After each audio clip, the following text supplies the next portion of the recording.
livrou, mas pra você, você classificou o ano como decepcionante. Eu acho que eu sou tão cético que eu não fiquei nem decepcionado, cara, de verdade. Tu imaginava que ia ser mais ou menos Eu assim? achei que ia ser sofrido, de verdade. Eu não achei que ia ser moleza, não. Até porque, pô, tinha que construir um time do zero. Perfeito. Não Bem me- do zero. Que, aliás, É o do zeraço.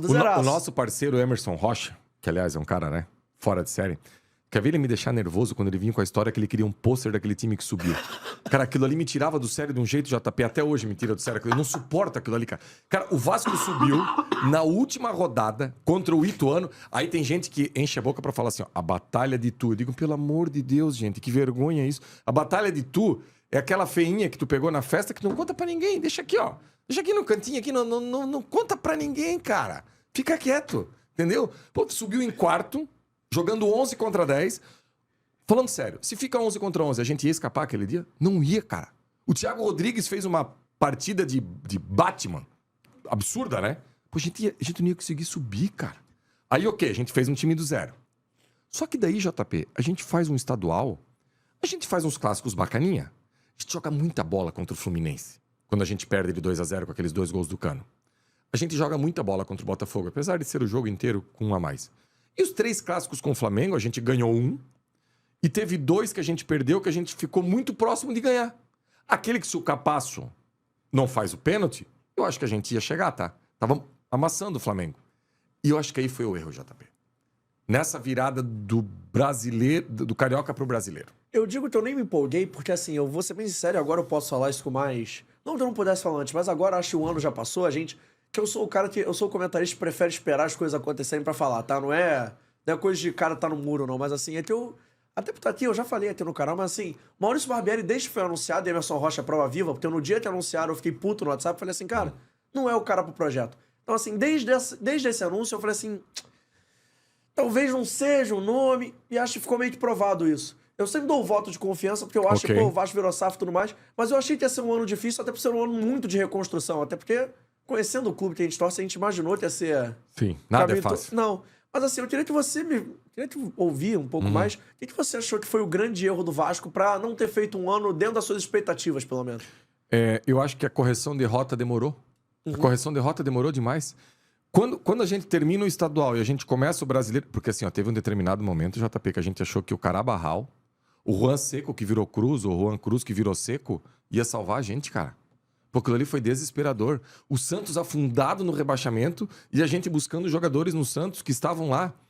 O Barbieri, quando acabou o jogo contra o Fortaleza, noturno, eu abri o pré-jogo falando assim, gente, deu. E o que mais me angustiou foi o seguinte, sai o Barbieri, o William Batista, que é craque. O que eu fico consumindo de podcast do William Batista, sabe? O William Batista sabe muito de bola. Só fazer um parênteses aqui. Quando o Vasco traz o Barbieri, que eu vou pesquisar mais sobre jogo de posição e vejo que o William Batista é adepto do jogo de posição, eu começo a entender. O Vasco tem um projeto esportivo. O Vasco tem um projeto esportivo aqui. Vamos acreditar. Que nem você falou. Quando anunciou o Barbieri, eu também fiquei. Será? Aí eu começo a olhar. Não, mas peraí. Não são de bobeira. SAF. Red Bull Bragantino, Vasco SAF. Vamos tentar organizar isso aqui. Mas eu acho que se eu tiver que falar, o que mais me deixou triste foi a correção de rota demorou. E assim, a gente fez algumas coisas, por exemplo, a renovação do Alex Teixeira. A gente deixou de trazer um atacante para acreditar num cara que não contribuiu na Série B, JP. O JP, a partir da hora que o Alex Teixeira estreou na equipe, a gente perdeu 8 jogos seguidos fora de casa. A gente queria... Não, eu também, né? Eu peguei minha prancheta, eu botava o Alex Teixeira. Não, o Alex Teixeira tem que ser aqui, ó. Aí daqui a pouco... Não, o Alex Teixeira tem que ser aqui. Não, ele tem que ser aqui. Não, ele tem que ser aqui. Era tão fácil, ele tem que ser aqui, ó. Pronto, tira. Sabe? Então, assim, deu... A gente precisava corrigir a rota antes, demorou. E como é que no meio do ano a gente corrigiu a rota? Pô, a gente só deu esse salto de qualidade. O Ramon é fera, é muito fera. Eu assino com o Ramon aqui 5 anos agora. Mas deram um outro time na mão dele na JP. Não tem nada a ver com o time do Barbieri. Eu fui pro Beira-Rio, meu time titular tinha Cocão, Zé Gabriel 3 meses correndo em volta do campo, Ryan com 16 anos, uma chupeta, e o Alex Teixeira. E esse time foi pau a pau com o Inter no Beira-Rio. Ah, se não fosse aquele gol que o Pitão perdeu, Isso, hein? Entendeu? Então assim, ele não tinha matéria-prima em mãos também. Ah, o trabalho poderia ser melhor? Claro que podia. Mas foi feito um outro time. Eu tenho que ser justo. Não é o mesmo time. O time que o Ramon teve é um. O time... Ah, o Barbieri ia fazer o que o Ramon fez com esse time? Não. Eu acho que não ia. Eu acho que o Ramon foi acima de qualquer coisa com esse time, né? Mas, enfim, eu acho que demorou pra fazer essa correção de rota. Cara, eu concordo com você, mas eu não acho. Eu não lembro agora a ordem, mas assim, eu acho que o Maurício Barbieri tinha que ter sido demitido depois do jogo contra o Santos.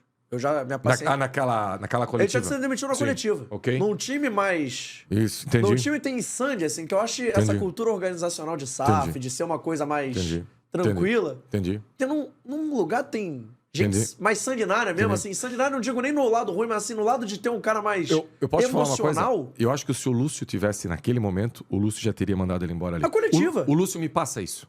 O Lúcio me passa, sabe aquele jeitão dele aqui? Aquele jeitão aqui, me parece que a qualquer momento ele vai disparar um tiro contra alguém. Tiro no bom sentido, né?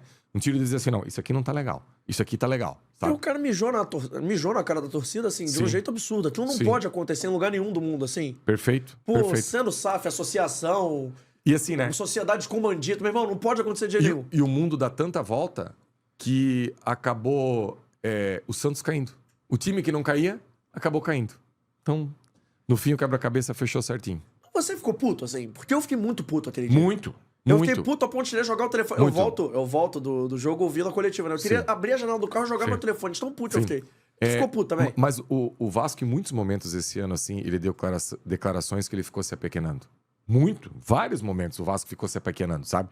Parece, assim, que pegaram um time do zero, que não tinha torcida, que não tinha história. E, assim, o problema foi também essas declarações e, num primeiro momento, a gente não vai mais sofrer. E se a gente não vai mais sofrer, ficou martelando na cabeça. E para voltar a falar do Brax aqui, a entrevista que o Brax deu quando acabou a última rodada agora, pra mim foi a mesma de Itu. Igualzinha. Se você olhar a entrevista que ele deu pra você, Emerson Rocha, da Batalha de Itu, ali, foi igual agora. Não, porque o caderno tá aqui. Daqui pra frente nós vamos fazer uma nova história. A nova história já era pra ter começado a ser escrita. Não dá pra gente toda hora querer recomeçar, sabe? Pior que a Batalha de Itu foi a Batalha de Ponta Grossa. Essa também foi doída. Pô, mas essa daí eu me empolguei, confesso. Você não se empolgou, não. Só agora vai. Pô, não é nem questão de agora vai, amigo. É outra coisa. Tipo assim, porra. Aquele dia foi. E sabe o que é engraçado? Quando o Vasco traz o Jorginho... Tu lembra da primeira passagem do Jorginho no Vasco, não? Lembro. O Vasco era o Bayern de Munique, cara. O Vasco naquela... Isso! O Vasco era aqui, ó. Era o Guardiola. O Jorge Henrique correndo pelos cantos parecia o Ribéry. Cara, tinha um volante, um negrão gigante que veio do Madureira. O William Oliveira. O William Oliveira. Na Arena Joinville contra o Jack, ele arrancou pela ponta direita e cruzou pro Fernandão, que eu vi o Pogba na minha frente. Eu vi o Pogba. O William Oliveira era o Pogba, sabe? E esse Jorginho que volta pra Série B não tem nada disso, cara. O Vasco era um catadão. Não tô culpando o Jorginho, acho que o Jorginho até é um treinador assim, ok.